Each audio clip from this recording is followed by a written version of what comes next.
Kegiatan ini, rutin dilakukan di sekolah bagi anak-anak yang ingin belajar lebih lanjut tentang batik. Jadi tujuannya adalah memperkenalkan kepada, generasi muda, yaitu penerus bangsa ini, tidak hanya sekedar memakai batik. Jadi anak-anak itu tahu proses dan cara membuat batik itu seperti apa. Jadi anak-anak bisa lebih menghargai karya seni khas, Indonesia.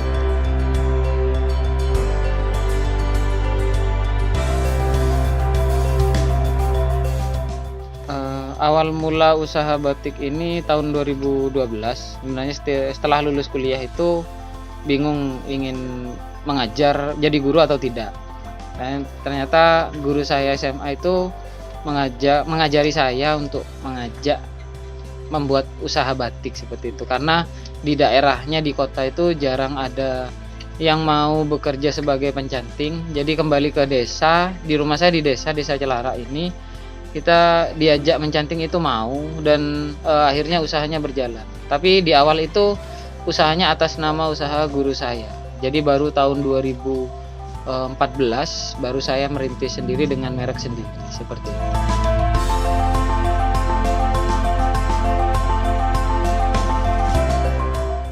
Motifnya awalnya yang dipakai di Melayu Batik itu kita mengikuti tren yang ada di Probolinggo, yaitu manggur, angin gending, batik pesisiran, bromo, seperti itu. Tapi seiring berjalannya waktu, kita sudah tidak ikut pakem yang ada. Jadi pakem-pakem batik lawas itu sudah banyak kita tinggalkan, dan kita sudah mengikuti pakem-pakem yang baru terkait dengan pesanan dari customer. Jadi tergantung orang yang pesan itu minta gambar apa, kita menuruti keinginan mereka dengan membuat desain sesuai keinginan masing-masing. Jadi tidak ada tatanan baku di motif yang ada sekarang di Melayu Batik.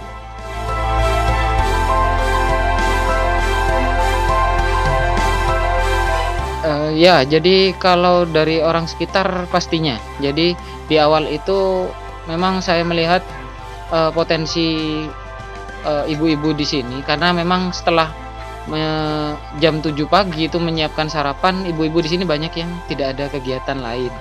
Jadi coba diselingi kegiatan batik itu, jadi ada awalnya 2 orang, lalu bertambah sampai sekarang itu ada sekitar 6-7 orang untuk pekerjanya, dan yang tetap 3 orang yang kadang bekerja kadang tidak. Jadi ada 10 orang total.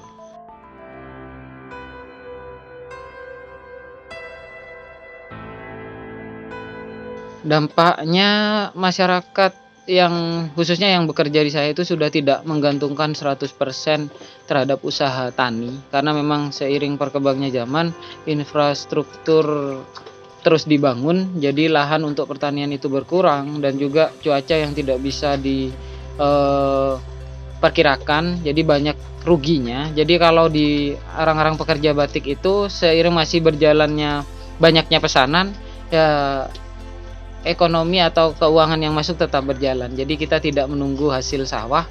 Jadi hasil sawah tetap jalan, jadi batik itu sebagai tambahan seperti itu.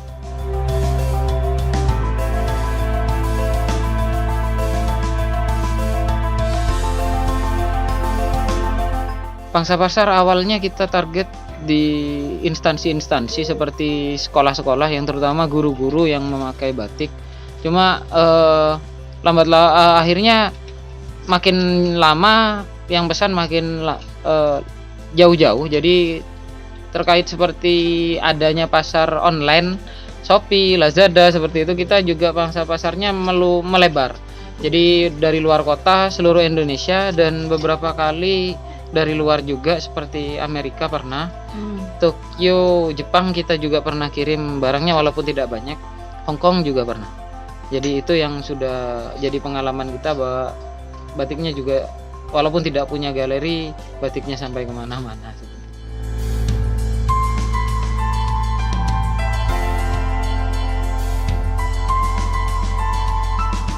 Ya, jadi untuk media sosial sangat saya pakai sebagai ujung tombak pemasaran. Awalnya itu di Instagram, berlanjut ke Facebook untuk terkait usia. Jadi kalau anak-anak muda itu kita di Instagram dan Shopee dan Lazada. Kalau yang usia menengah ke atau agak lanjut itu biasanya pakai Facebook.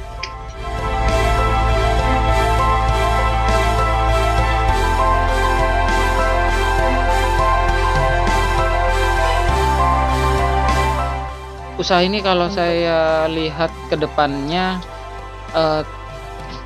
batik kan sudah jadi karya khasnya Indonesia itu, dan juga perkembangan fashion yang semakin pesat. Jadi batik sebagai juga tidak hanya dipakai untuk orang-orang tua saja, bahwa dikombinasikan dengan fashion yang ada sekarang, saya kira masih masuk sekali. Dan kalau anak-anak muda ini bisa memanfaatkan pasar yang ada dan juga bisa memanfaatkan media sosial serta aplikasi-aplikasi untuk jual beli, saya rasa anak-anak bisa menjadi penerus usaha batik ini agar tetap berlanjut.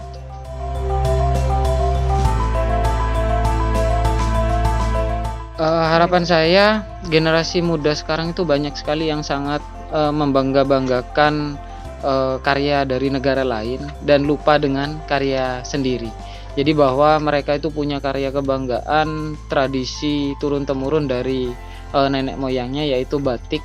Bagaimana mereka itu lebih menghargai karya seninya sendiri daripada karya seni orang lain, dan tidak ada salahnya untuk belajar cara membuatnya. Jadi kalian itu turut bangga memakai karya seni khas negaranya sendiri dan turut melestarikan batik itu sendiri.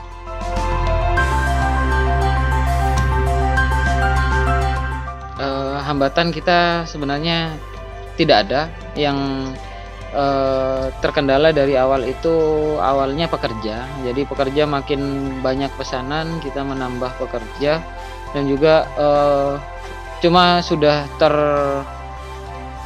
terselesaikan masalahnya. Yang dulu itu kita pasarnya susah, jadi sekarang itu infrastruktur juga sudah dibangun oleh Bapak pemerintah, khususnya Pak Jokowi. Dan tol-tol sudah ada, jadi ketika kita mengirim barang itu sudah lebih mudah, dengan memaketkan juga sudah lebih cepat seperti itu.